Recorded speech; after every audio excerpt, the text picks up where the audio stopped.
What's going on, everybody? My name is Baloo and welcome to the jungle. This is the channel where we take a very simple approach to technical analysis. We look at the price in the context of volume using the Wyckoff method. If that is something that interests you, then why don't you hit the subscribe button? I do this every single day, except for the days that I don't. So in today's video, we're just going to do a market update on what is going on with Bitcoin. We have had a sign of strength coming out of the local consolidation, and it looks as though we're finding support on the lower time frames. So we're going to dive into what I'm seeing inside of the charts, and we will also take a look at what is going on with Ethereum. So jumping right into the charts here, I am going to start out on the CME chart for Bitcoin. So I'm on the 4-hour chart on CME, and we were inside of this this trading range here. So we had our buyer's climax right here, buyer's climax right here, automatic reaction off of the buyer's climax, finding support. We rallied up to our secondary test. That's phase A.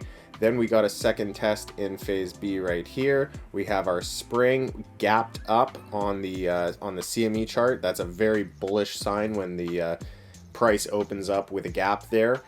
Consolidated a little bit, and boom, SOS, sign of strength right here. So sign of strength coming down near the top of the trading range for a bit of a backup. I'm following the CME chart a little bit more close, just because in Wyckoff, what we're most interested in is what is going on the institutional side of the buying and the institutional side of the selling. So the closest we can get to the institutional buying and selling is following what is going on the CME charts. We want to get the sentiment from those who are already in traditional finance, those who are going to trade with Bitcoin using these traditional instruments. So the CME chart to me is a little bit cleaner. It tells a little bit of a nicer picture, and I'm gonna start using it a little bit more on my spot analysis that will influence the way that I interpret my futures trades, because I'm not taking spot positions right now. Bitcoin, yes, we have broken above the all-time high. We are consolidating above the all-time high, but until we can truly commit to the upside and start to get into higher levels, we're at a very pivotal moment. And when you're at a pivotal moment, you want to take profits. You want to cover your positions if you're into that sort of thing, you know, cover with an options contract or something for the duration of the month, something along those lines, you know, ensuring your positions. Or just keeping your stop loss a little bit tight. Long story short, I'm not opening new positions right now that aren't monitored. We're in the speculative phase of this markup event. We've had a huge amount of markup, really exuberant run here, and it's coming off, and it's concluding with a very exuberant move. Now, I'm not saying that we are done here. We could very well head up to maybe 25,000. We could even head up as far as $30,000 before some real supply begins to enter the market. All that I'm saying is that at these levels, you know, since we're above the all-time high here at around 20,000, we're in the speculative phase. It's very hard to try and take any sort of position that your plan will be for the long term. We need to come above, and we need to come down and test, and we need a lot of consolidation. We need to really consolidate on this level above for me to be happy that it is truly support. So until it can prove itself as good support, I'm going to be apprehensive and monitor any of the trades that I take very, very closely. This is not an area where you want to be, you know, taking a hodl position, unless that's already been your strategy for the most part. You know, I have a couple different strategies that I employ in my day-to-day, one of which is I do have a weekly buy. So I have a small amount of Bitcoin that I buy on Coinbase automatically.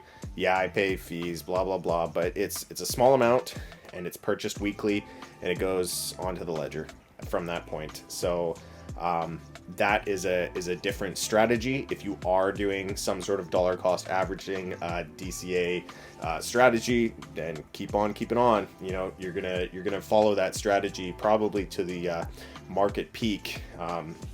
But as far as trades, as far as futures contracts, as far as any of the higher risk stuff, you need to monitor. You need to stay abreast of what is going on. So taking a look at Ethereum here. So Ethereum, in a beautiful formation here, we have this nice trading range. You can see here we have our preliminary supply. You can see the supply was coming in, got a little bit of a spike here, a little bit of a reaction. Then we finally had our buyer's climax up here. That was met with the very severe sell-off. This was quite a large sell-off. It was about, yeah, 25, nearly 25%. No joke. It's something. It's a shakeout for sure.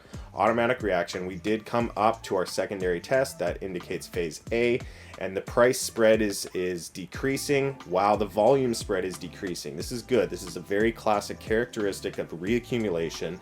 It looks as though we are getting a reaccumulation event. We got a minor sign of strength, breaking out of the range, new highs, coming back for our backup.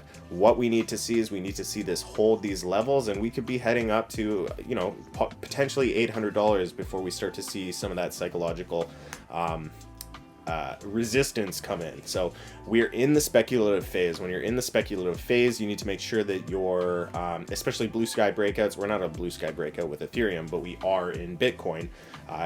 It's a speculative phase. So those big evens, those round numbers, there's going to be a lot of supply that comes in at those numbers. So expect supply at 800, expect supply at 1,000. And I wouldn't be surprised if 1,000 is the temporary top until we can form new support levels and begin a continuation of the markup event. So that is what I'm seeing inside of Ethereum.